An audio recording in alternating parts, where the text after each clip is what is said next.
Bro, ajari gua hikmah. Demikian sebuah kalimat terucap dari sahabat saya yang memiliki gedung di depan City Walk Sudirman.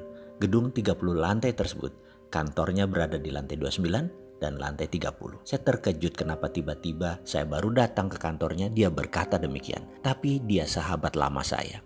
Dia juga mitra bisnis saya. Saya tahu sekali tabiatnya. Dia berhati lembut, sensitif sekali. Dan kalau dia berkata begini, saya jarang komentar.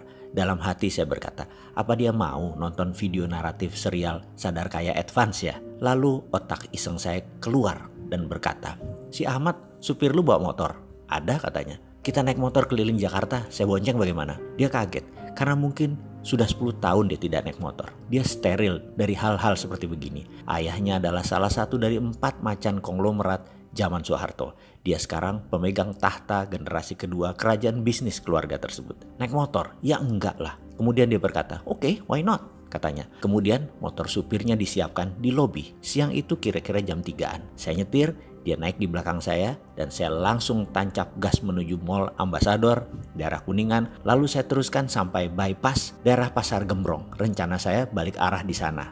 Dan ternyata hujan besar sekali di daerah bypass tersebut. Untung kami sempat berteduh di bawah tol di bypass tersebut. Ada puluhan motor melakukan hal yang sama. Hujan membesar, air bergerak naik ke arah trotoar, dan sahabat saya mulai gerutu.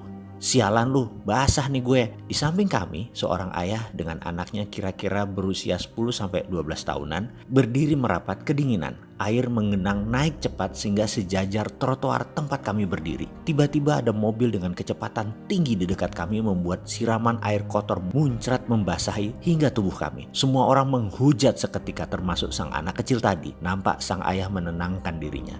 Saya yang berdiri di sampingnya tak kuasa tidak mendengarkan percakapan ayah anak ini. Sudahlah nak, jangan marah. Tapi dia kurang ajar ngotorin semua orang ayah. Kalau kita marah, kata ayahnya, itu energi negatif yang keluar dari diri kita.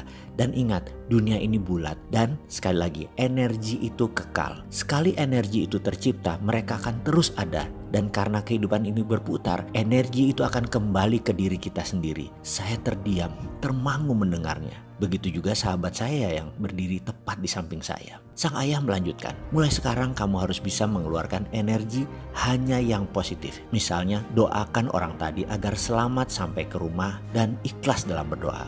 Doakan semua orang yang berteduh ini selamat sampai di rumah dan tidak terkena penyakit. Doakan pengemis di pinggir jalan. Doakan apa saja yang kamu lihat. Anak sekolah yang baru pulang, tukang sapu jalanan, semua yang kamu lihat. Doakan, percayalah hidupmu akan lurus, mudah dan selamat dunia akhirat. Papa selalu mencari uang halal untuk keluarga. Siang malam semua papa doakan. Mamahmu menanak nasi, dia berdoa. Ucapkan doa baik buat petani yang menanam, pedagang yang berjualan, pengendara yang membawa beras ini, petani yang menggiling padi menjadi beras, ikan yang dimasak pun mamah selalu mendoakan. Sehingga apa yang kita makan sudah disyukuri, sudah diikhlaskan, sudah diseimbangkan. Tak lama kemudian sebuah Alphard warna hitam tepat berhenti di depan mereka dan pintu terbuka. Mama, kata sang anak sambil naik ke mobil tersebut dan supir mobil tersebut bertukar dengan sang ayah.